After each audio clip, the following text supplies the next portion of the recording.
Up next on UBC, brought to you by... Keep the lights on. Use Airtel Money to pay for all your Yaka bills conveniently. Open the My Airtel app to buy Yaka units. Airtel Money. Simple, secure, borderless.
You by. We're here to build because at the end of the day, we're truly Ugandan.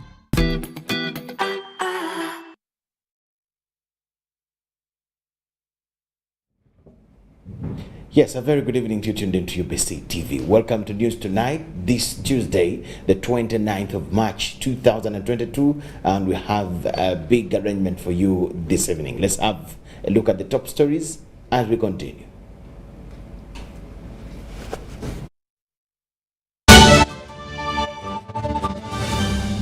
Brought to you by. How to get points. Just use MTN to make calls, send SMS, load airtime, buy bundles, or pay for MTN subscription services. Everywhere you go, MTN.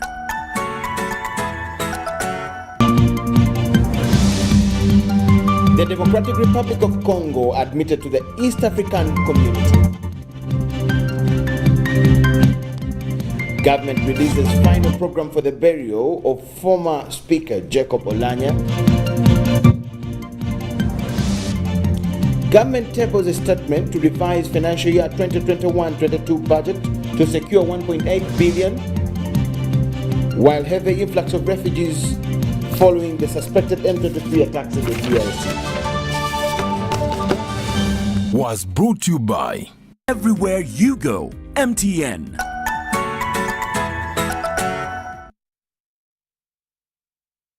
Welcome aboard. It's me, Micheal Lukomwa. Elizabeth Nakakuni joins us for sign language interpretation. The East African Community Heads of State meeting has officially admitted the Democratic Republic of Congo into the East African Community, making it the 7th member state of the bloc.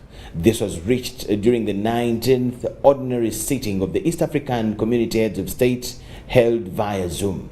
The summit's chairperson, President Uhuru Kenyatta, said that the admission of the DRC to the East African Community will enable the community to achieve much needed development based on the economies of scale. Samuel Sendono has the report in detail.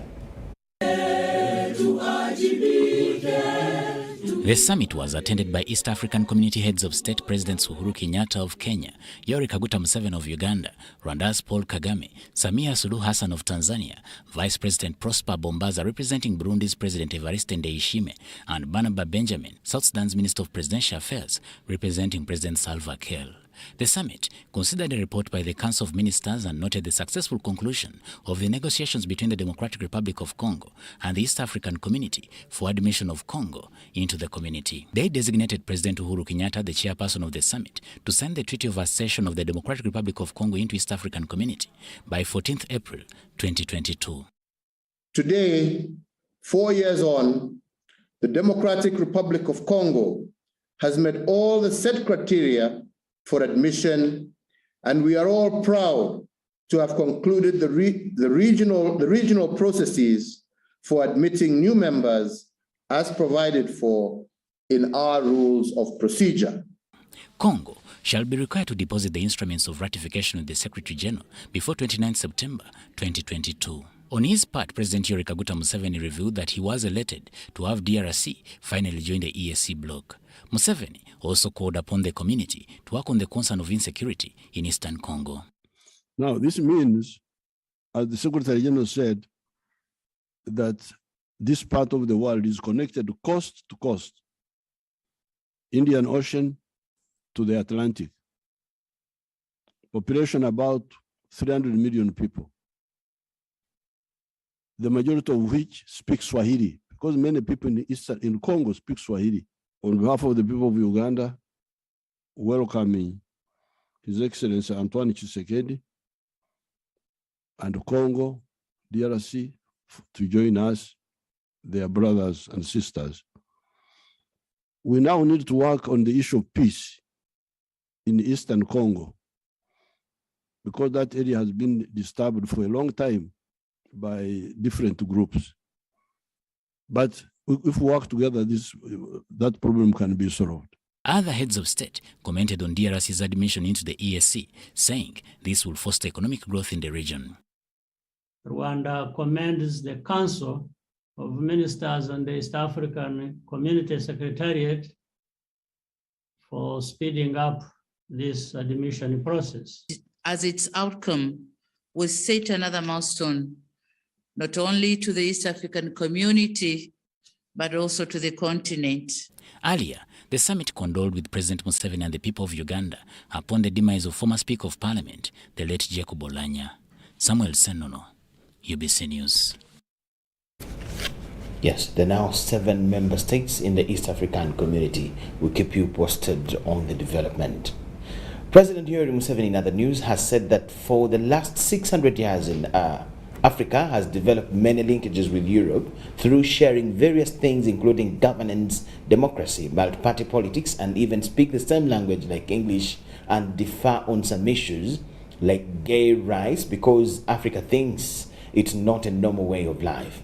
He, however, said that the weakness in Europe is its deficiency in following up ideas of accumulating wealth through socio-economic transformation. He cited an example of opportunities in Uganda which aren't seen by the Europeans, but Chinese who are awake come and immediately identify the opportunities. President Museveni noted that there is underutilization of resources in Africa because of sectarianism and promoting identity instead of the interests of the people. The president was presenting a lecture of opportunity to a delegation from France led by Mr. Remy Roux, the Chief Executive Officer of the Agency Franchise Development Group of France, and Mr. Hatem Chakroun, Director, French Agency of Development in Uganda at State House in Entebbe. The president and his guests discussed various issues on strengthening Uganda's cooperation with France. Regarding the security situation, the president said that Uganda has played a big role in fighting terrorists in the region and is also promoting regional trade by building roads in other countries like the DRC. President Museveni said that Uganda is investing in the maintenance of peace and promotion of trade and has built hard surface roads to the borders of DR Congo, South Sudan, and others. On environmental conservation, the president urged the French government to support Uganda's conservation efforts by training farmers against farming in swamps. Hatem Chakroun, Director, French Agency of Development, appreciated the president for the good lecture and called for strengthening of bilateral relationship between Uganda and France.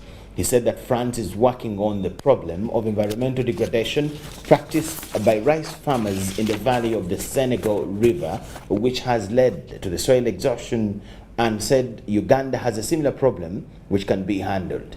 In response, the president cited blocks like the Common Market for Eastern and Southern Africa, COMESA, Southern African Development Community SADC, Economic Community of West Africa States ECOWAS, and the East African Community that are key. He also cited Continental Free Trade Area, among others. Who buys? Because if you produce a good or a service and nobody buys, then you are stuck. Labor and exchange. They went to South America, killed all the Red Indians. That was a State House in Entebbe. Government has, in other news, released the final program for the burial of the late Speaker of Parliament, Jacob Oulanyah. The statement read by Minister for Presidency, Babidia Mili Babalanda, indicates that the body will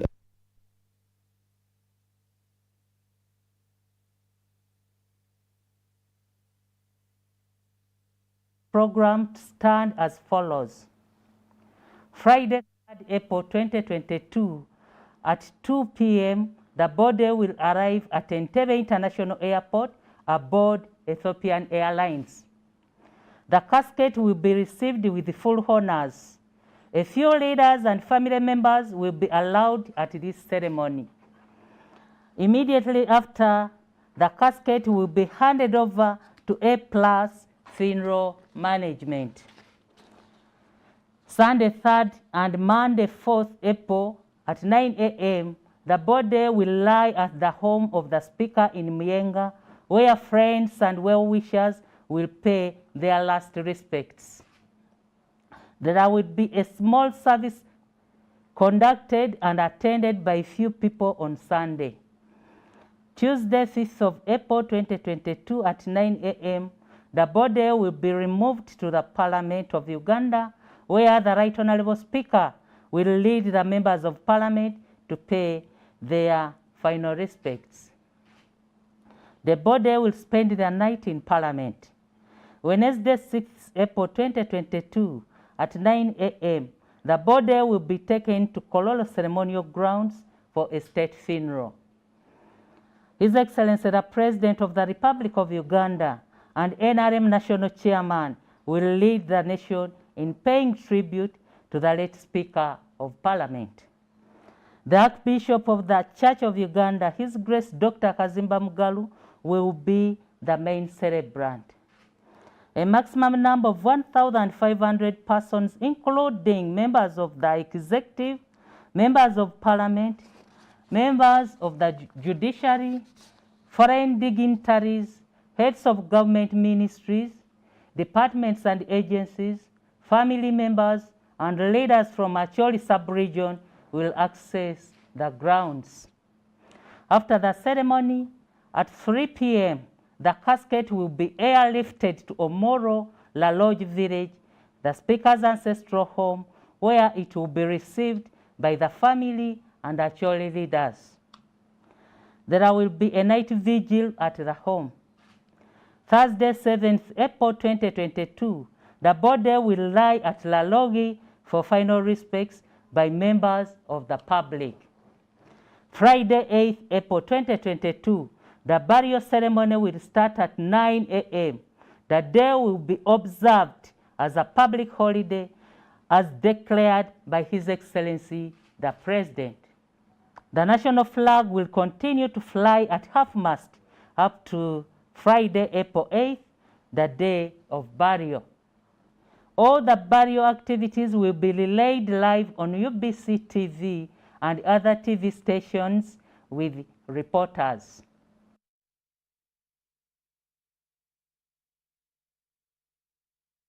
That's the Honorable Babidia Mili Babalanda, Minister for Presidency. Minister for ICT and National Guidance, Dr. Chris Baryomunsi, has appealed to all Ugandans to desist from politicking and spreading falsehoods about the death of former Speaker of Parliament Jacob Oulanyah. On behalf of government, Dr. Baryomunsi called for unity in diversity during this trying moment. Government has finally laid down a send-off program for the former Speaker of the 11th Parliament, Jacob Oulanyah. The late former Speaker's body will be flown back on Friday, April 1st, 2022. We call for calmness. Let's wait for his body to return. And as the program has already been outlined, we shall have a series of occasions like paying tribute for him in the Parliament, praying for him in Kororo. Minister for ICT and National Guidance, Dr. Chris Baryomunsi, calls upon Ugandans to stand together. So when a person like the Speaker of Parliament dies, let's accept that the death is there, and what we need to do is pray for his soul to rest in peace. We pray for the good Lord to comfort and strengthen members of the family, and also we unite and give him a decent send-off. He guides that in such cases, politics should be set aside as the country mourns its gallant son, Jacob Oulanyah. Let's be united as Ugandans, and let's continue to pray for the family, rather than using this death to play our own partisan politics, which is not very helpful. So we call for calmness, we call for decency, and let's respect the Right Honorable Jacob Oulanyah. The shillings 2.5 billion send-off proposed budget for the late speaker also seems to be causing anxiety among members of the public, which is also uncalled for, according to Dr. Chris Baryomosi. When we say a decent send-off, there is, of course, that attracts expenditures. But as much as possible as a government, we try to minimize so that we don't become extravagant and spend where not necessary. So my hope is that the National Organizing Committee has kept within the limits of frugality so that we give him a decent send-off. The Tuesday, March 29th program issued by government, the late former Speaker of Parliament, Jacob Oulanyah, will be laid to rest on 8th April 2022 at his country home in Omoro District. Robert Onyango, UBC News. Prime Minister Robin Anabanja is following up engagement on investment plans between the United Arab Emirates and Uganda. During her ongoing working visit in Dubai, the Premier held a meeting with the Director, Elite Agro-Processing Group in Abu Dhabi. Nabanja conducted on-site tours of the various farms afterwards. That all Ugandan consulates must start conducting commercial diplomacy to promote Ugandan interests world over is an emphasis that Prime Minister Robin Anabanja has made. Uganda is gifted by God and nature. These people we have seen have turned a desert into farms, and this has impressed me. Then two, the technology they are using. The technology these people are using is advanced. Dr. Abdul Monem Almazok from Elite Agro, who also doubles as Senior Presidential Advisor on UAE affairs, says that more 7 investors will be coming to Uganda as soon as paperwork is complete. And even for the coffee, for the other type of vegetable, fruit, we are thinking for blueberry also in Uganda, because it's have a unique position. It's in the equator. So there is north of the equator, south of the equator, which is, will give me a wild time of harvesting. Zake Kibedi, Uganda's ambassador to the United Arab Emirates, says that business between Uganda and UAE has more than doubled. Apparently, it is the first export destination for Ugandan exports in the Middle East and FIFI globally. And also in the last 3 years, I will just share some 3 statistics to emphasize this point. The FDI has grown from $300 million to $3 billion now. And also the exports, the trade portfolio has grown from $600 million to $2 billion. The remittances by the Ugandans working in the UAE has grown from $50 million to $200 million. That is how important this destination has become. Link the Minister of Agriculture to these people, such that, and Minister of Investment, such that they can start investing in the country. The earlier we started, the better. Not only this, including the other companies they are talking about. Elite Agro is a leading agro-processing group interested in investing close to $175 million in the country majoring in tea processing. They plan to set up 70 processing factories and vegetable farms, as well as dairy production centers. They piqued interest following President Yoweri Museveni's visit to the United Arab Emirates last year. Henry Okrut, UBC, Dubai.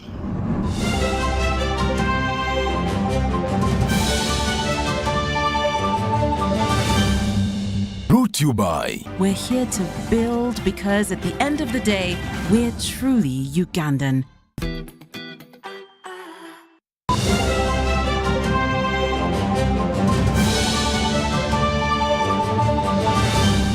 Today in history. On 29th March 1970, then Minister of Internal Affairs Basil Bataringaya ordered the release of 31 prisoners. These were detained under emergency regulations. The government declared a state of emergency in Uganda in the wake of the 1966 crisis. Since then, it had periodically extended it for another 6 months. Several government critics were detained. Need to send money to a loved one but you don't have enough on your phone? Have you run out of fuel but you don't have enough money? Do you want to pay for yaka or water but have insufficient funds? Or do you want to shop but you don't have enough money? Don't worry, get away with MTN Momo Advance. Momo Advance tops up your Momo to complete your transactions. Dial *165*5*3# to apply. MTN Momo Advance is always available when you need it.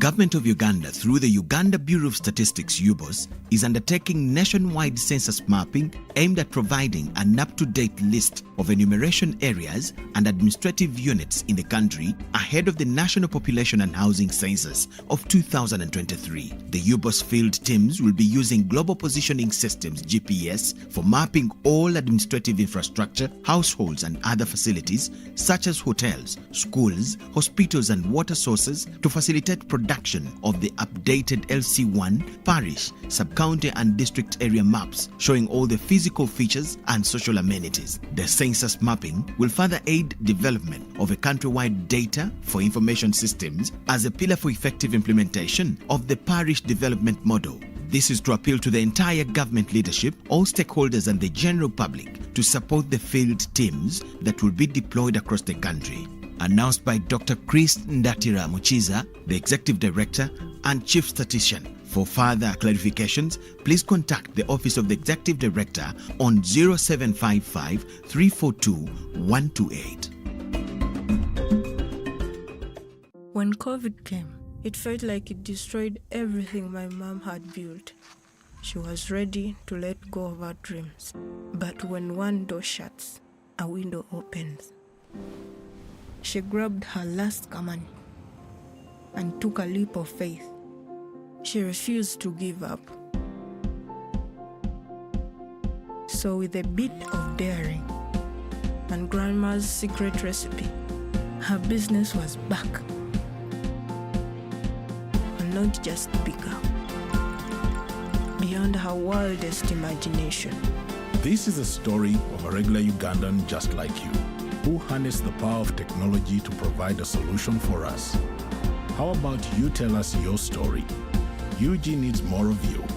To share your story, visit airtel.co.ug/UG needs more of you or call or SMS 162. Airtel, the smartphone network.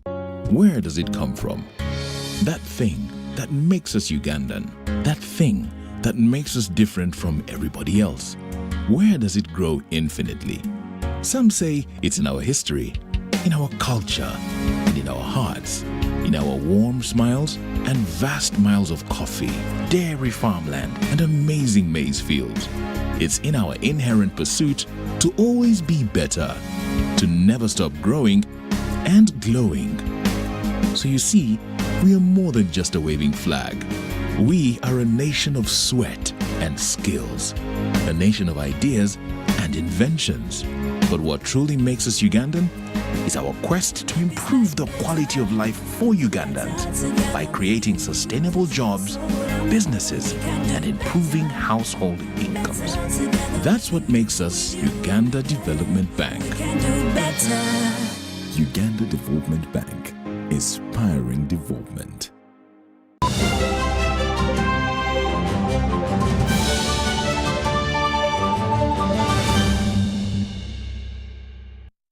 Thank you so much for watching and welcome back from the break.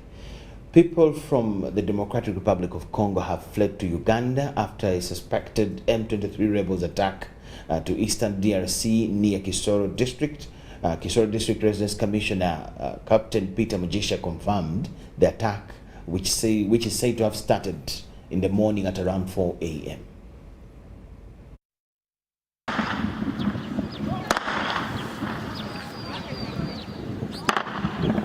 M23 seems to have already captured the 3rd Battalion Army Barracks and are approaching to capture one of Bunagana border. The security in Uganda is planning to keeping this safe. The RDC of Kisoro, Captain Mugisha, urges the community of Kisoro district to be patient with refugees. And even the people couldn't keep them here. We had to take them to Nyakabande.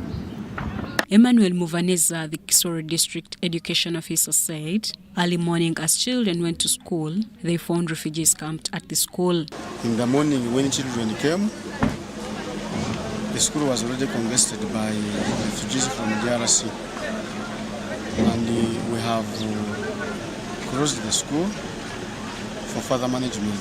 Talking to journalists, some of the refugees said that they heard gunshots and ran away.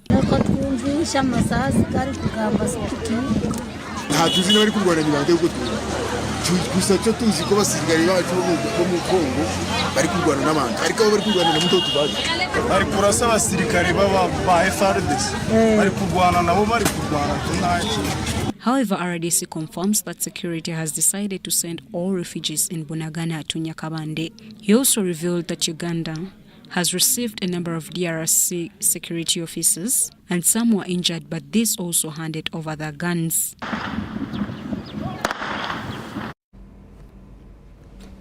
The Uganda People's Defense Forces have intensified security deployment of the Uganda-Congo border in Kisoro district following fresh fighting between the M23 rebels and the Congolese National Army FARDC.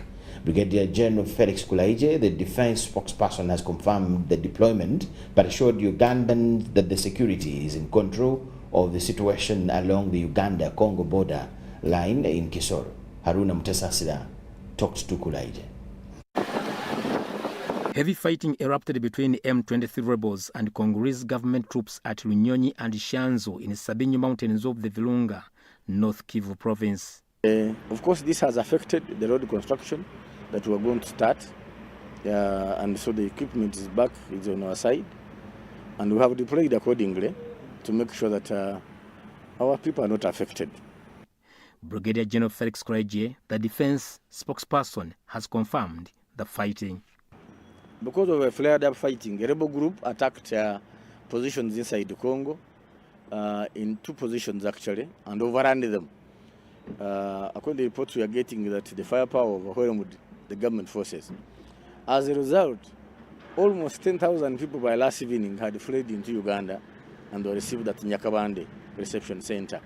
Kuraije said thousands of Congolese have crossed and camped on the Uganda side of Bunagana border, where the security is managing the situation. To the north of Bunagana. So there has not been any contact with the operation Shuja. No need for them now? No, for now there's no need for them to engage. They are not even in that area. There is another force, a Ugandan force, in Kisoro that is ready for anything. We are standby. Should anything happen, provoking our side, we shall deal with the situation. Kuraije added that the situation is under control on the Uganda side, managed by Uganda People's Defense Forces and other security forces. He said that efforts are underway to take the Congolese refugees to Nyakabande transit site for safe management. Haruna Mutesasira, UBC News.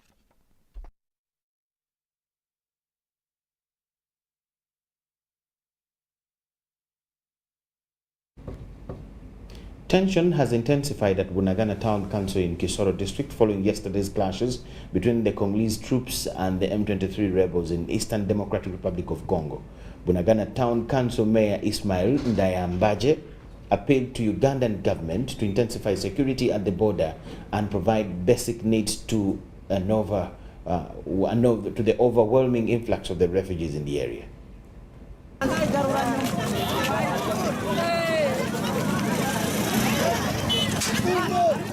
Business was paralyzed at Bunagana Town Council after UPDF supported their Congolese counterparts to fight back the M23 rebels who had captured a number of army barracks in eastern Congo. Bunagana Town Council Mayor Ismail Ndayambaje says more refugees and residents have fled the town. The M23 rebels have already captured the Bunagana side of Congo, and the bullets are very many around, and we are hearing them as we are nearby the border, and even our people are now scared. They have started running away following these Congolese. We have been just receiving them as our neighbors, but today it is unfortunate because the gunshots or the bullets, we are getting them from nearby our town council. He appealed to Ugandan government to intensify security at the border and provide basic needs to refugees. First, the government to come in to help us and see how they can calm down this situation. But I believe I have already seen the security personnel, our UPDF, combined with the other security stakeholders. They are all now trying to surround the border boundaries to see how they can calm down the situation. NHCR have already communicated that those ones who can manage can just go up to Nyakabande Camp Transit, where they can just be registered and get some other help. The situation has compelled Kisoro District COVID-19 Task Force to send refugees to the transition camp, where screening and vaccination is expected to take place before transferring them to Gazette camps. The transit camp, that's where we are going to arrange for vaccination. We vaccinate them before they are transferred to the other refugee settlements. First, control them not to enter the communities. Then second, we collect them to the camp, to the transit camp, where we organize the vaccination teams. During the maiden tour by the United Nations officials, Kisoro District leadership was applauded for its tireless efforts of combating the virus. Has been over 80% of the targeted group vaccinated. Those at 81% in sub-Saharan Africa. I don't know if you see the average of sub-Saharan Africa for second dose. I think we are still below 20%. And I think the leadership of the DHO and the DHT in the district has been really very, very commendable. Currently, thousands of refugees are still stranded in the different parts of Kisoro district as they wait for government's help. Government has tabled a statement on statutory revision of the budget for the financial year 2021-22 to secure up to 1.8 billion shillings to facilitate the burial costs of the late former Speaker of Parliament, Jacob Oulanyah. Minister of State for Finance, Amos Lugolobi, has defended the government position to acquire the funds, reflecting on the status of the deceased Speaker, Jacob Oulanyah. This was during the plenary session chaired by the newly elected Deputy Speaker of Parliament, Thomas Tayebwa. Hardly a week, he was the government chief whip. During the 17th sitting of the third meeting of the first session of the 11th Parliament, Thomas Tayebwa, veiled with the Speaker's wig, walked in to chair the plenary as the Deputy Speaker of Parliament amidst warm cheers from legislators. But we are going to work together. We are not competing to see who has squeezed who here. No, we are going to work as a team. The congratulatory messages topped the Hansard during the maiden sitting of Deputy Speaker Thomas Tayebwa. And I wanted to be the first person to congratulate you officially in the chamber. You know how we have grown up together in this house. But from nowhere, you have left me and you have gone to the other side. Honorable Cyrus stole my opportunity. I thought I would be the first to congratulate you. But all the same, I think I'm going to be the first minister to congratulate you upon your victory or elevation. Because the way he was commanding and responding to the issues showed that he had the ability, first of all, to comprehend and then respond. And of course, people change along the way. We hope he does not change and remains accommodative. The session witnessed laying of ministerial policy papers for financial year 2022-2023 by the respective ministries, which were caught up by the 15th March deadline as provided for under the Budget Act. We wish to regret that this unforeseeable delay and promise to do much better next time. Because by the time it was delivered to Parliament, the House had adjourned for that day. The opposition wing also secured space to present their alternative policy statements for respective ministries. I beg to lay the alternative policy statement for the Ministry of Public Service. So I beg to lay the alternative policy for the Shadow Ministry for the Presidency 2020. Amos Lugorobi, the Minister of State for Planning, fronted Amos Lugorobi, the Minister of State for Planning, fronted the statement of government to secure 1.8 billion to cater for the burial expenses of the late former Speaker of Parliament, Jacob Oulanyah, under the statutory revision of the budget for the financial year 2021-2022, particularly Vote 104.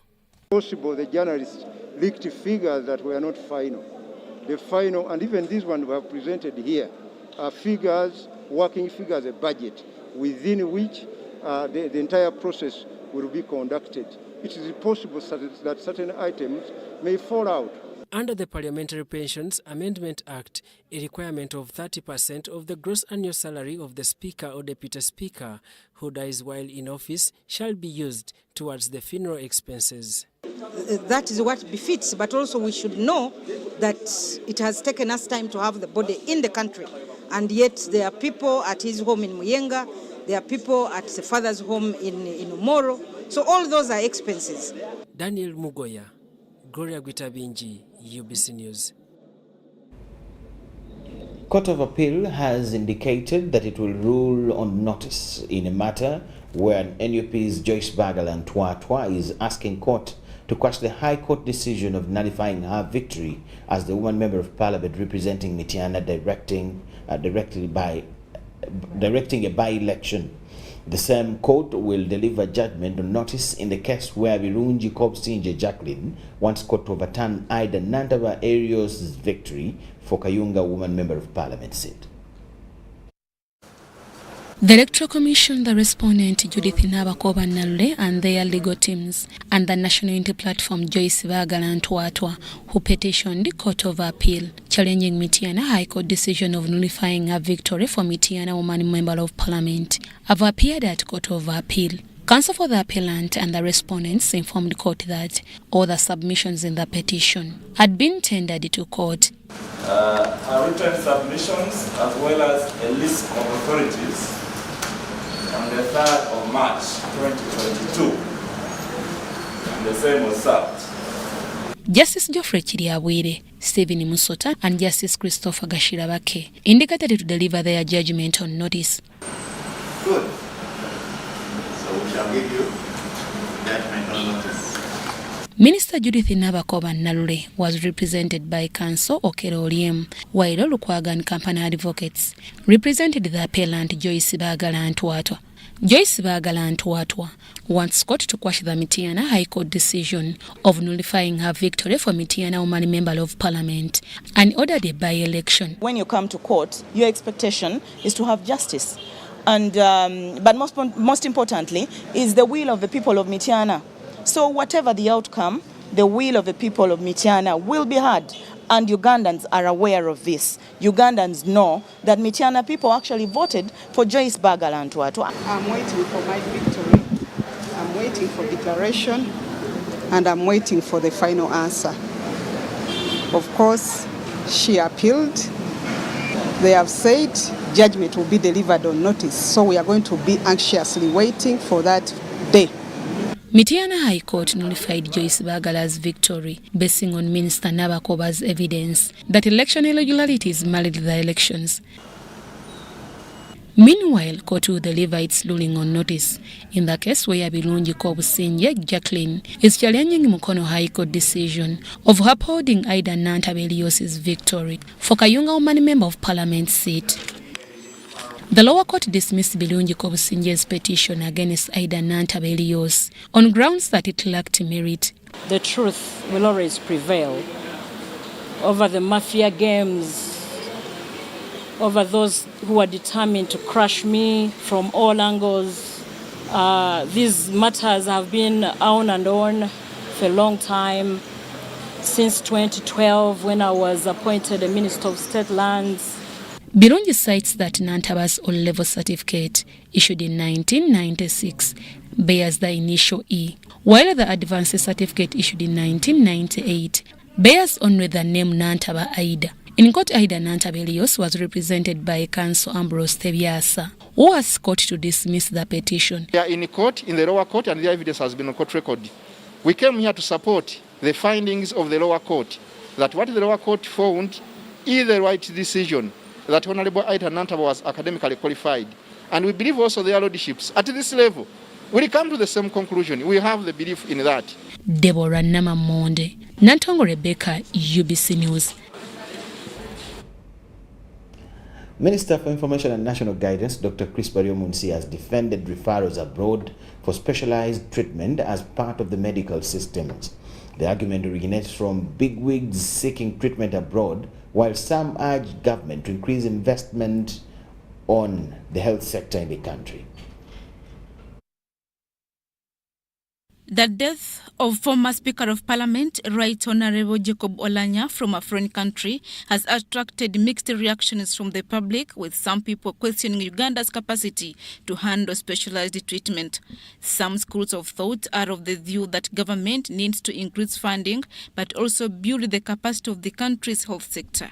However, Minister for Information and National Guidance, Dr. Chris Baryomunsi, explains that government is striving to better the country's health sector, but this does not totally eliminate referrals abroad for isolated cases. Works because there are also referrals which are made from America to Europe or even to Asia, depending on which service they are looking for.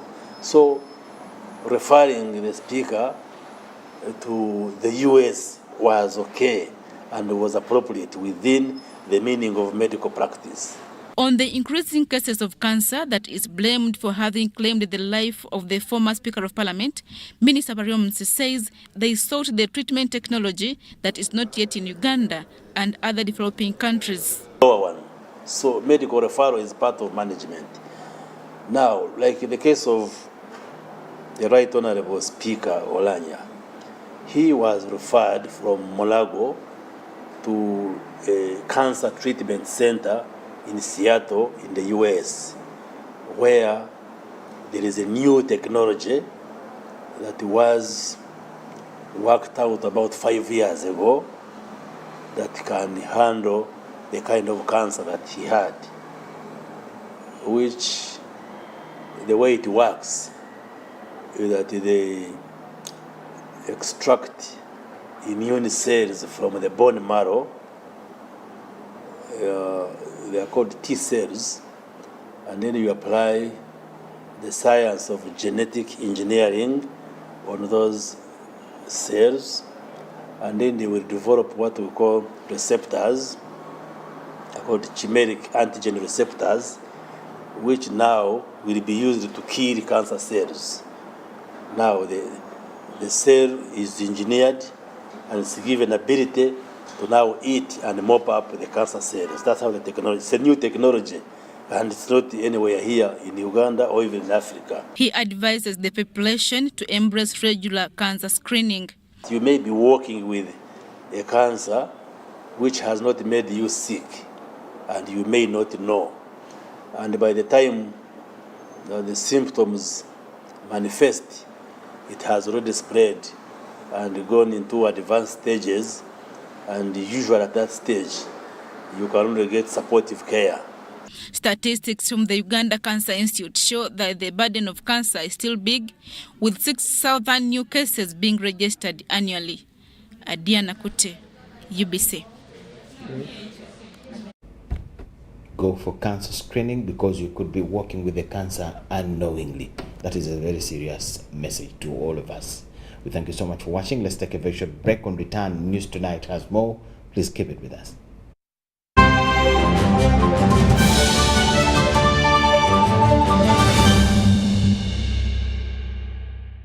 Choose our with Airtel Money Quick Loans. Get a top-up loan when you have insufficient funds to buy airtime, pay utility bills, or make payments at a local supermarket. Complete your transaction and pay later. Dial *185*7*10# to opt in. Get an Airtel Money Quick Loan and pay later. Choose our with Airtel Money Quick Loans in partnership with Housing Finance Bank and powered by Yabex. Airtel, the smartphone network. This is how we play. Play with power. This is how we do it. How we put a team together. This is how we pass on greatness. Because with this team to inspire us, there's nothing we can't do. Go for goals and win. Buy a Pepsi glass bottle or Pepsi Max 330 ml. Check another crown and win soda, TVs, caps, t-shirts, and cash. Redeem prizes at any Pepsi depot or truck countrywide. Terms and conditions apply. Pepsi.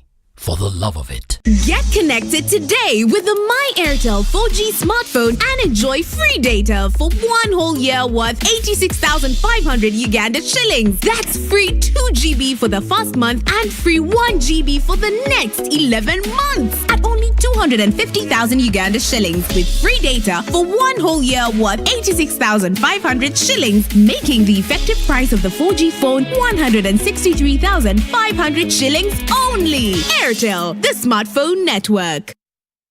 Get connected today with the My Airtel 4G smartphone and enjoy free data for 1 whole year worth 86,500 Uganda shillings. That's free 2 GB for the first month and free 1 GB for the next 11 months at only 250,000 Uganda shillings with free data for 1 whole year worth 86,500 shillings, making the effective price of the 4G phone 163,500 shillings only. Airtel, the smartphone network.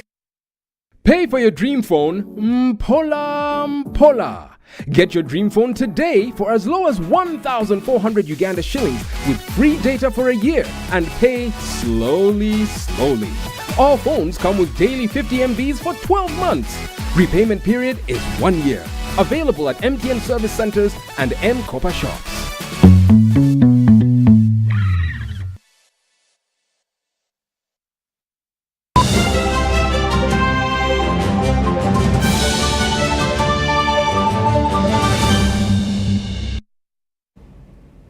Thank you so much for watching. Welcome to UBC Business News Tonight. The growing number of hackers, malware attacks, and thriving black market for stolen data has become a challenge when dealing with cloud technologies. Technology experts caution users of internet-based services against taking cybersecurity for granted. Businesses in Uganda cannot miss out on the efficient and reliable services presented by the cloud-based services. The internet-based service is transforming information and technology strategies and business models worldwide. What that means is you can have a job in the US based out of Uganda. You can have a job in Tokyo when you're based out of Wandegea. Yeah, what that simply means is we've become such a global village that everything is right now interconnected. So that story merges. There are no boundaries anymore. However, there are emerging concerns of cybersecurity which cannot be ignored. It is estimated that $11.4 million is lost every minute through cyber attacks globally. What that means is every single minute there are probably millions of attacks on millions of devices, and some of them are very, very successful. And when those successful ones happen, that's where that loss happens. $11.4 million looks like a lot of money, but if you look at the exposure of the entire world, that is just a small percentage. Besides the financial loss, forfeiture of sensitive data for an organization or individual is at risk. As businesses and society embrace new technologies that rely on internet and cloud services, a secure network and dedicated connections are paramount. Sometimes you need threat intelligence systems whereby you need to hire cybersecurity personnel who really know patterns in threats. Certain threats may not be identified by the usual techniques that we know. You need a professional who can really read that traffic and know this is a threat, we have to combat it. So it's a two-way street. But one method I really advise is monitoring. Do not depend so much on your antivirus, do not depend so much on your IDS or firewall systems. They only know what they are told. Businesses today face a multitude of challenges with their move to the cloud. When it comes to the cloud, the closest all of us before have come to the cloud is Gmail. Or we had Yahoo, Hotmail. All of those were cloud offerings. Cloud services are infrastructure, platforms, or software hosted by third-party providers and made available to users through the internet. Dennis Igoa and Amuga Charlotte for UBC Business. Ministry of Tourism, Wildlife and Antiquities has unveiled an online trading piloted by 10 enterprises within the Handicrafts and Souvenir project. The initiative will enhance sales using digital platforms. The Undersecretary in the Ministry of Tourism, Samuel Kakua, says that these enterprises have direct access to websites created for their respective tourism exports to attract more handicraft business. The Ministry of Tourism, Wildlife and Antiquities has supported development of 10 new websites for SMEs in handcraft business for visibility and trade in Ugandan-made handcrafts and souvenirs. But for us as Uganda, we have a competitive advantage in that what we produce and sell is natural. So we want people to come and look at our natural products, order for them and buy them so that we can, one, promote employment for our people, we create jobs for our people, increase income for our people, and also improve the livelihoods of our marginalized communities in Uganda. The Ministry of Tourism hosts the Handcraft and Souvenir Development Project, which is supported by the Enhanced Integrated Framework to improve quality standards and marketing of tourism exports. Going on to online marketing is going to increase our marketing of our products. Secondly, it's going to increase our exposure as a business and as a company.